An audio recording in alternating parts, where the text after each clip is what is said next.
गोकर्ण जी भगवत कथा का आयोजन करते हैं, कथा आरंभ करते हैं और एक वैष्णव ब्राह्मण को मुख्य श्रोता बनाते हैं, कथा की शुरुआत करते हैं।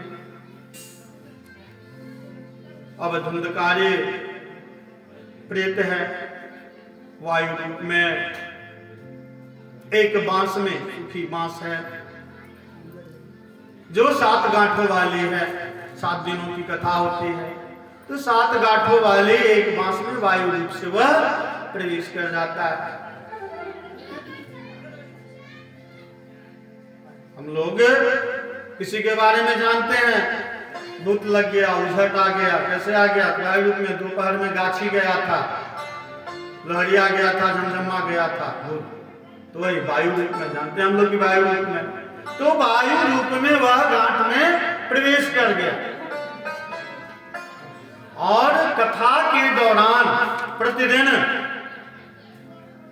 कथा का श्रवण, जैसे ही कथा को विश्राम होते थे क्रमशः गांठ फटते जाता था और 7 दिनों की कथा में उस बांस के 7 गांठों के फटने के फलस्वरूप धुंधकारी को मुक्ति मिली और मुक्ति मिली। एक विमान आया, मुक्ति तो मिली, एक विमान आया। कथा का श्रवण धुंधकारी तो वायु रूप में कर रहा था और लोग भी कर रहे थे, मुख्य श्रोता बना दिए थे ब्राह्मण।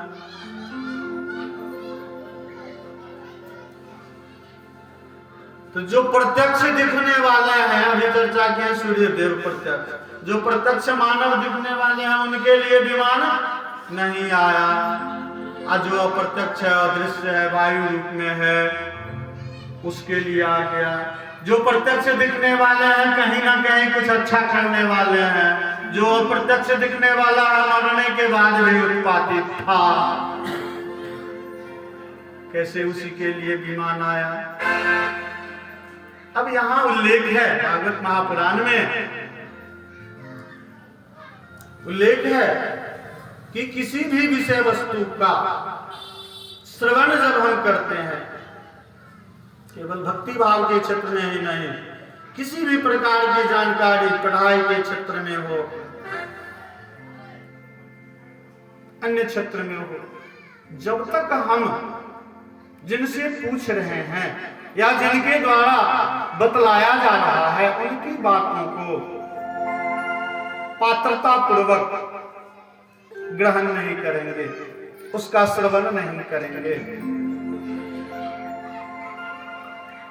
उसका फल हमें प्राप्त नहीं हो सकता।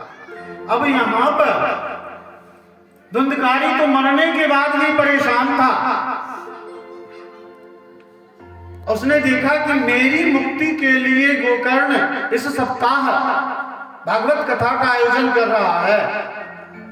उसने पूरी तन्मयता के साथ भगवत कथा का श्रवण किया और अन्य जो श्रोता आए थे गांव के, कुछ गोकर्ण की विद्वता पर आ गए थे कि गोकर्ण जी कह रहे हैं, गोपाल भाई कहे छथिन चल जाए, नहीं तो गोकर्ण जी कह रहे हैं इसलिए आ गए, तो वे गोकर्ण जी के नाम पे आए, वहीं तक सीमित रह गए। कुछ लोग आए, नाम पे नहीं आए कैसा भगवत कथा हो रहा है, जाना चाहिए वहां पे, सुनना चाहिए, लेकिन ध्यान लगा हुआ है घर पर, फिर तो नहीं बड़ा पत्थर फेंक दिया, फेंकने दीजिए, इसका काम उसी में रहेगा। यदि ऐसी बात आ गई तो भी फल नहीं मिलेगा। और कुछ तीसरे प्रवृत्ति के जो होते हैं उसकी विस्तृत व्याख्या है, सरलता सरलता वगैरह वगैरह करके हम संक्षिप्त में चल रहे हैं। तीसरे होते हैं कुछ की कथा में है अपने घर की उनको चिंता नहीं है, ये बहन जी कैसे भेलई, भाई साहबी के ना भेले कथा भी चल रहा है, और इस तरह की बातों से हम नहीं सुधरेंगे और तुम्हें भी नहीं सुधरने देंगे। तो वही स्थिति थी उस कथा में। धुंधकारी को छोड़ करके बाकी जितने थे किसी ने कथा को कथा के रूप में श्रवण नहीं किया। नतीजा क्या हुआ कि एक ही विमान आया। अब एक ही विमान आया, गोकर्ण जी भगवान के पार्षदों से बोले कि ये कैसे होगा। तो उन्होंने बताया कि जो इस कथा को केवल धुंधकारी ने ही श्रवण किया है। तो गोकर्ण जी ने कहा कि मैं तो सबको सदगति देना चाहता हूं, मेरी इच्छा है कि सब इसी तरह विमान पर जाएं। तो पार्षदों ने कहा कि अब की बार तो केवल मैं इसे लेकर के जाता हूं, आप पुनः इस कथा का आयोजन करें और सभी श्रोता के रूप में इस कथा को श्रवण करें, तो निश्चित रूप से सामूहिक विमान आएगा और सबको मुक्ति मिलेगी। वही हुआ। गोकर्ण जी पुनः श्रावण महीने में भागवत कथा का आरंभ करते हैं, और इस बार जितने श्रोता हैं सभी अलर्ट मोड में है, कोई प्रभाव नहीं पड़ने वाला है।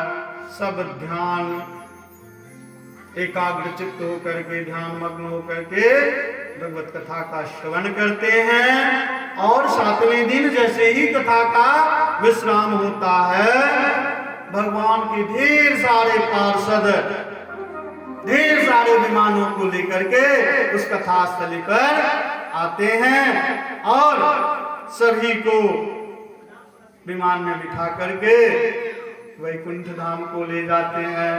ऐसी पावन कथा है।